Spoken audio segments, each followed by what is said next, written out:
Okay, so just going to start off just creating a little bit of space in the lower back. Just helps to release, especially if you're really jammed up and tight in this lower back area. So I've got a ball, a massage ball. This is, it's got some firmness to it. It's not quite lacrosse ball firmness, but it's more firm than a tennis ball. Laying down on the back,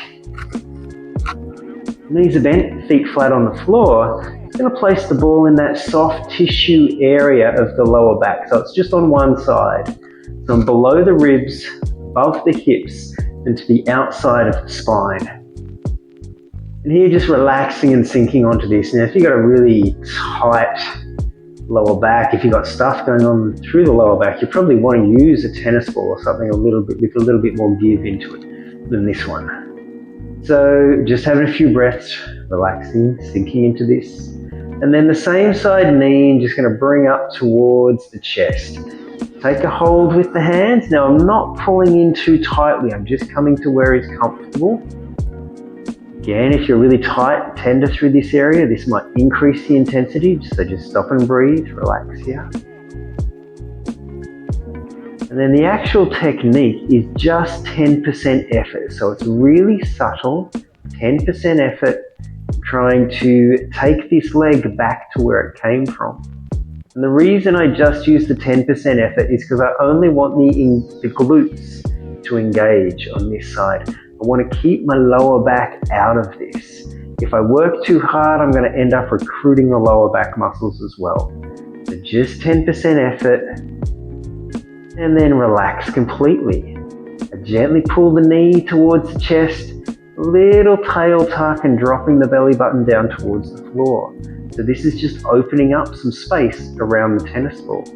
And now I've got a new starting position. 10% effort, take this knee back to where it came from. Only 10% effort, only the glutes are engaged.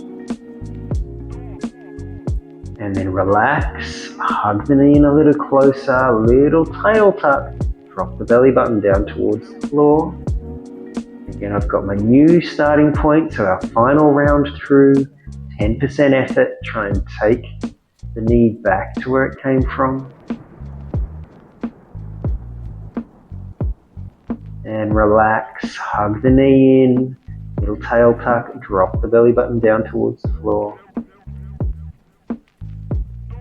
Having a few breaths here. And then come on out, remove the ball. It'll move around. Do the same for the other side. Place the ball underneath that lower back area in the soft tissue space on this side. Below the ribs, above the hips, to the outside of the spine. Gently float that knee up, taking a hold of it. Not really cranking it in towards the chest just yet. Having a few breaths here.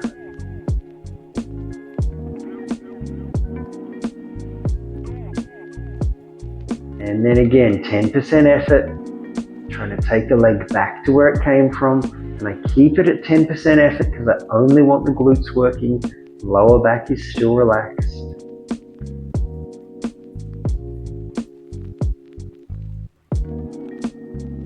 And then relax. Hug the knee in a little closer to the chest. A little tail tuck here and drop the belly button towards the floor. We've got our new starting point, just 10% effort, only the glutes working, trying to take that leg back to where it came from.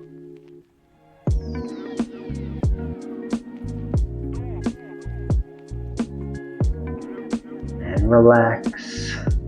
Hug the knee into the chest.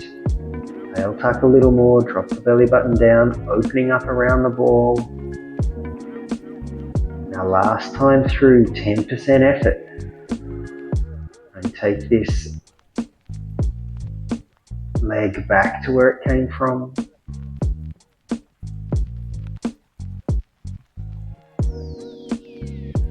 And relax, hug it in, tail tuck, belly button down, and a few breaths here to finish off with.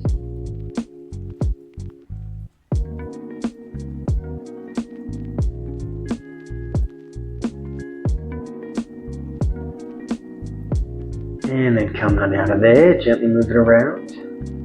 Next we're going to do a little release for around the knee, where it's more for the outer part of the lower leg. Now I'm just spinning around because this side I don't wear a brace. On the other side I've got my pretty heavy duty plastic and metal brace that I wear because of that leg injury that I've been carrying around for the last 30 years. So I'll just show you the side without the brace. So I'm just going to take that ball and place it behind the knee. Now I'm not in the center here, I'm sort of to the outside line, in between the hamstring and the calf, up high, but I can still get a finger in between the ball and the back of my knee. So it's not jammed right up into the back of my knee. This little technique just helps to release all around this little bone, the fibula, the outside of the lower leg. It can be pretty tender here. So again, if a more rigid ball is too much for you, then just try it with a tennis ball to begin with. As you free up this space, it'll start to become less tender and you can use a more rigid ball.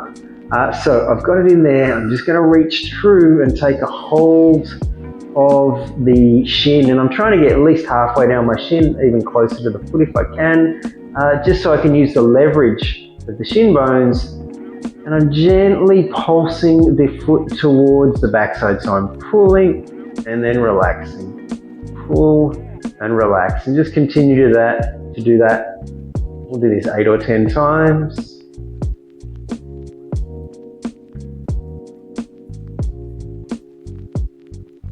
And now I'm going to hold the pull, so I'm bringing the heel towards the backside, holding that tension there, and then moving the ankle, point the toes away, bring them up towards the knee.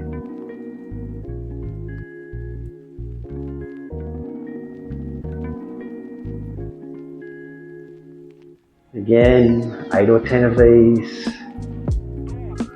And this can be really tender. If you were tender in that upper calf area, you'll know about it doing this.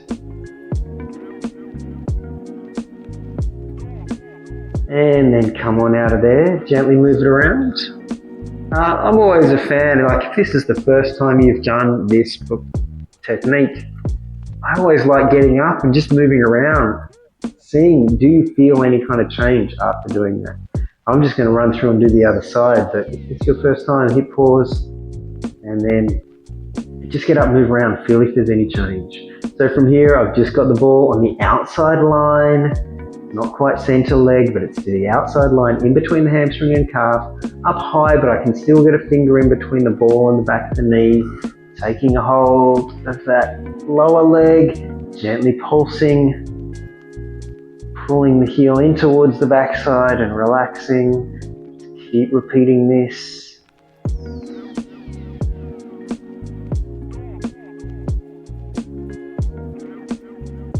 Now hold the heel, pull towards the backside, and then the ankle, pointing the toes, bringing them up towards the knees. And 8 or 10 of these.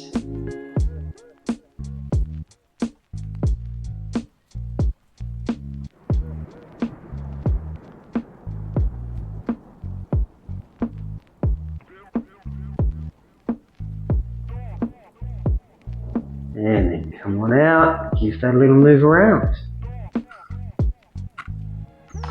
Next up, just going to start to engage the core a little bit. So I've just got a fixed resistance band, just fix that off to the wall. And we're just doing Pavlov press. So from here, I take a hold of the band in the hand that's closest to the anchor point, bring that in towards the chest, and then cup the other hand around. Feet about shoulder width apart. From here, slightly rolling the knees out just to engage this lateral hip area. Already think about switching the core on, and it's just gently straightening the arm out, and we'll hold for 3 to 5 seconds, and then come back in. So I want enough pull through this band so that when my arms are out straight through here, it's wanting to twist me around, and it's my core that's resisting the twist in this position. So I'm not doing anything weird, not like leaning into it like this. in order to stop the twist. I'm having to use my core. So 3 to 5 second holds. I'll probably do 5 facing this way, turn around, do 5 facing the other way, and 3 sets of that. So next, I'm just going to put a squat together with the parallel press. So I have my feet shoulder width apart, maybe slightly wider, toes mostly forward, slightly turned out is okay, slightly rolling the knees out just to switch on the lateral hips already. I'm going to extend out and then 3 squats down. So I'm just going to wherever's comfortable. I don't drop too deep because this rotational force into the squat really gets my injured knee.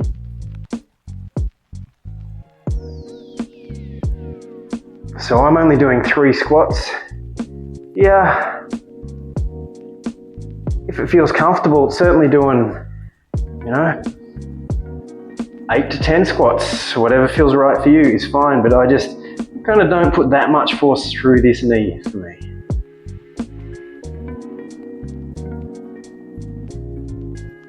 Now a goblet squat. Just taking hold of the kettlebell, holding the kettlebell out in front, firmly planting the feet to the ground so there's even weight through the heel, the ball, the big toe, the ball, little toe.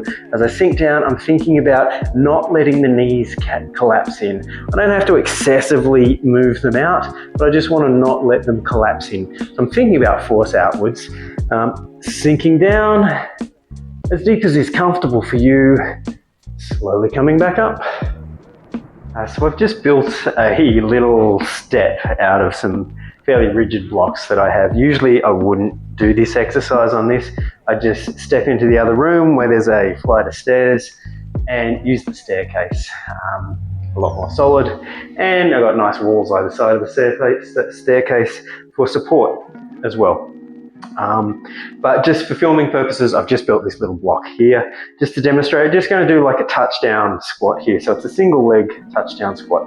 So I'm placing one leg up on top of the step and then just coming up, putting all my weight through this one leg. From here, it's a bit of a hip hinge back, and then I start to drop towards the floor until I just make contact with the floor and then lifting back up.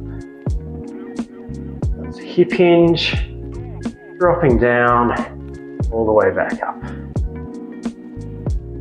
So a really nice way to challenge the core through a squat shape is to actually just pass a kettlebell between the legs. So I'm maybe slightly wider in my stance, aiming to keep the toes again mostly forwards, slight turnout's okay, but mostly forwards. I really struggle on this injured side. The shape of this leg is actually changing. This leg's flaring out and rotating around. So I wear the brace to help keep that in a straight line, and actually just thinking about it, the brace has got like a tension ratchets to it. So I've just tightened that up to try and restrict any movement. But this foot definitely wants to creep out just because of the shape of the knee. And also, it's not as stable. It's a really smashed up knee there. It's not going to be as stable as the other side. So from here, slightly wider stance squat. I'm still thinking about maybe driving out through the knees to engage this lateral hip support. Just going to come down, take a hold of the kettlebell in one hand. So now as I squat down, it's still thinking about sitting down on something behind me. Chest stays upright for my squat. Pass the weight through the leg and then dropping down, passing to the other side. So here, my arms move, definitely. Pass the weight, but I'm not twisting the torso. The whole idea to challenge the core is to keep the spine stabilized, not allowing movement through the spine to encourage a strong core.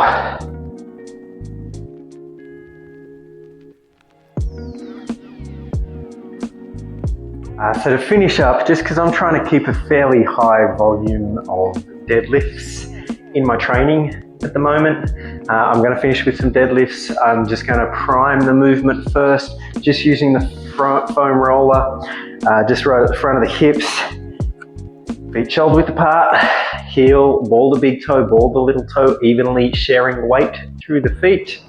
I'm going to press into the foam roller. It's like I'm trying to move the hands back behind me.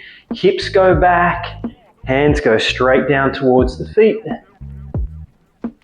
And then slowly coming back up. I'm just going to do 8 or 10 of these before moving into the deadlifts. Doing a suitcase deadlift. So it's just where I've just got the weight in one hand. It just puts a lot more requirement on the core muscles because when I'm standing up, it's going to want me to twist to the side or side bend to the side, sorry. When I'm down in my low position, then it's going to want me to twist. So I'm having to stabilize against that, making sure the spine doesn't move. I'm going to do 10 repetitions this side, 10 repetitions the other side, and I might do 3 sets each side today. So same cueing as before, firmly planted feet, evenly distributing the weight through the feet, already strong through the core, already pulling my shoulders back slightly. It's like I'm trying to take my arms back but without actually moving. Hips go back, the deadlift's more of a forwards and backwards movement. My hips come back, my chest comes forward, lower back remains neutral or stable, it's not curling. Taking a hold of the weight, pulling back slightly, bringing the hips forwards to come up.